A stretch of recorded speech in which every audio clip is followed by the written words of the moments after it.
Hello and welcome back to From Heart to Heart. Today our topic will be mitral and aortic regurgitations. Just like you at home, I have no clue what that is.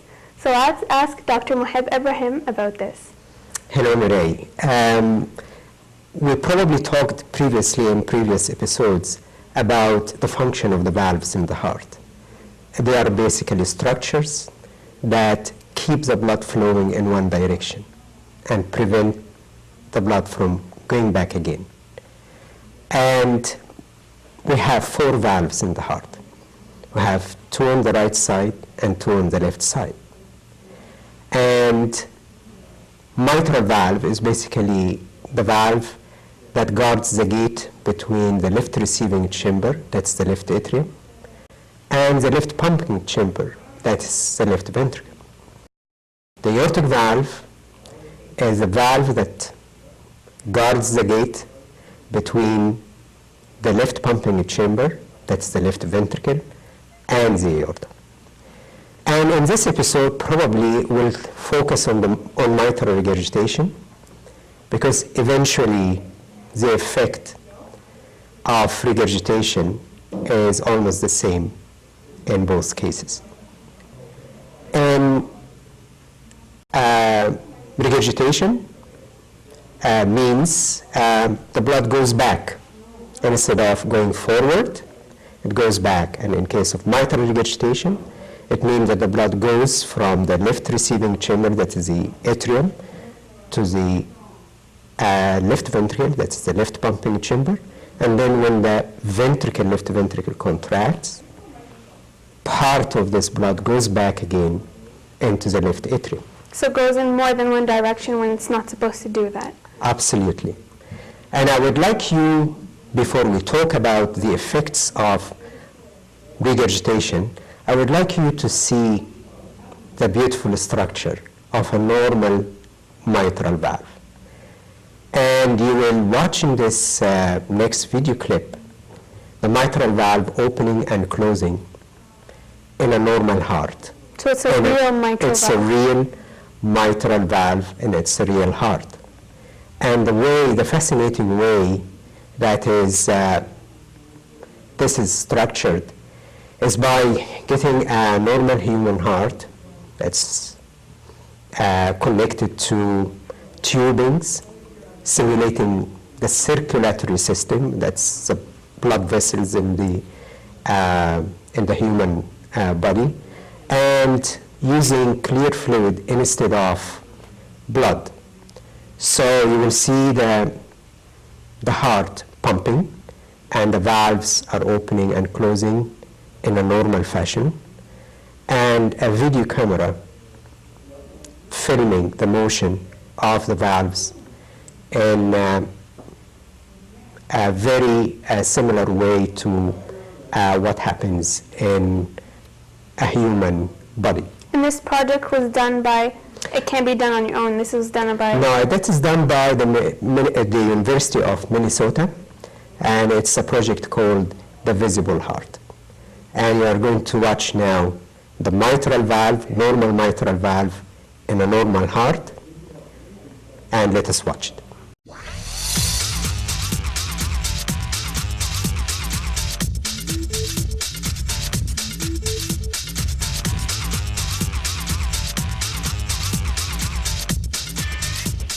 Now we will watch an animated version of a mitral valve with regurgitation. So you will see the blood going back and forth between the valve.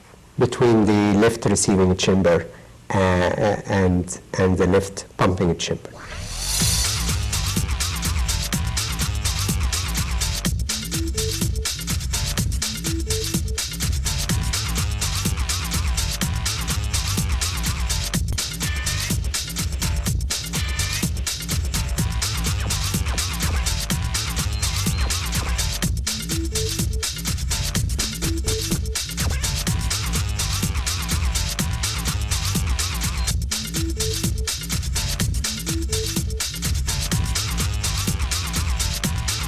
Now it is a time to watch mitral regurgitation in an echocardiogram. If you remember from probably the second episode, we talked about cardiac investigations, or the tests that are done to examine the heart and find what's wrong with the heart. So this test is basically is basically based on the use of ultrasound waves, and it's called echocardiogram. And you will see again the mitral valve that is regurgitant, that allows blood to go back again into the receiving chamber.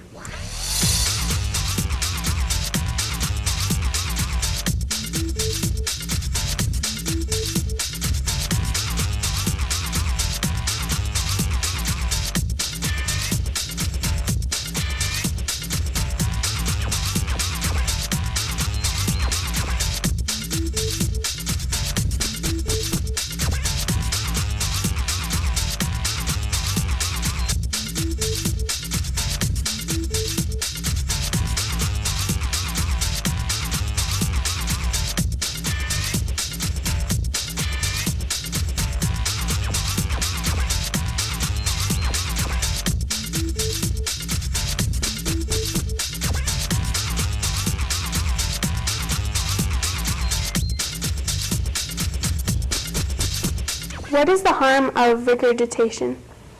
By regurgitation, you could see that some of the blood that went from the left atrium to the left ventricle goes back again during the contraction of the left ventricle, goes back again into the left atrium.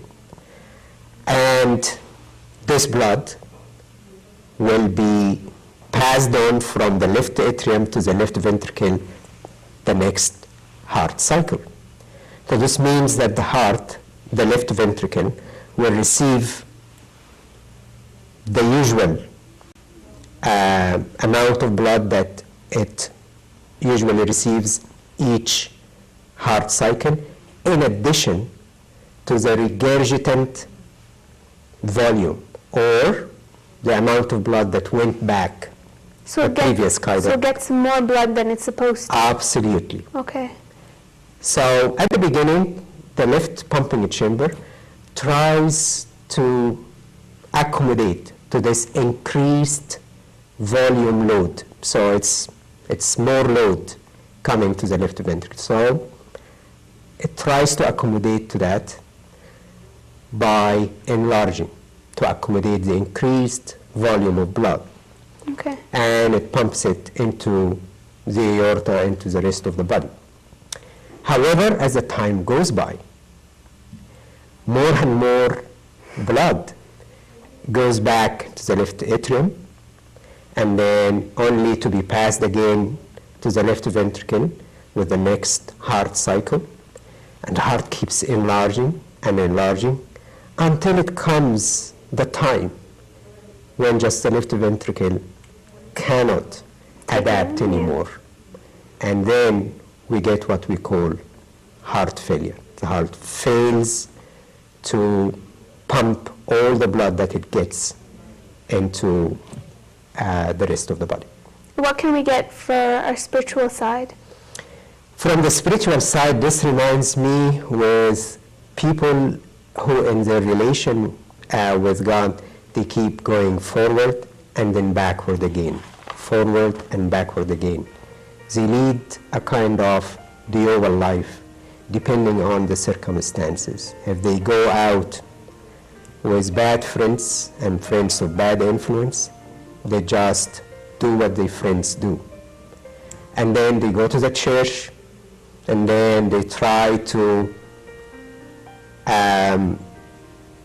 walk in the right path, only to go back again to what they were doing when circumstances change. So by doing that, it works against them, because at one stage they get kind of disappointed from lack of progress. And they don't grow. And they don't grow. And every time they see that they make a step forward and then make 2 steps backwards, it comes a time when they say, well, I think there is no point in trying, and despair becomes a big issue, because they think that they can never improve, they will keep just falling and falling.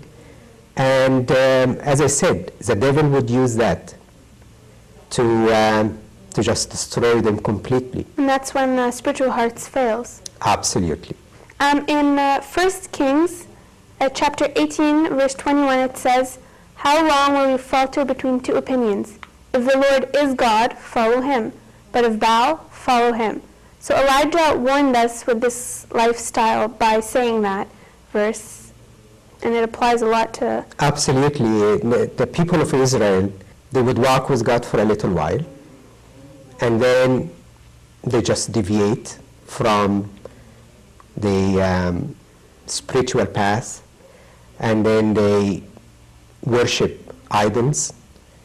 When they are squeezed with their enemies, they remember God, and they go back to God, and God saves them.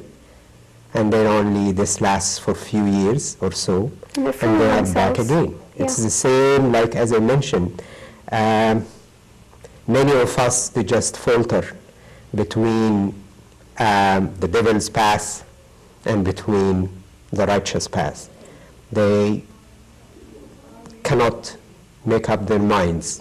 They just don't have the strong will, and they cannot make the right decision, and eventually they would just fail.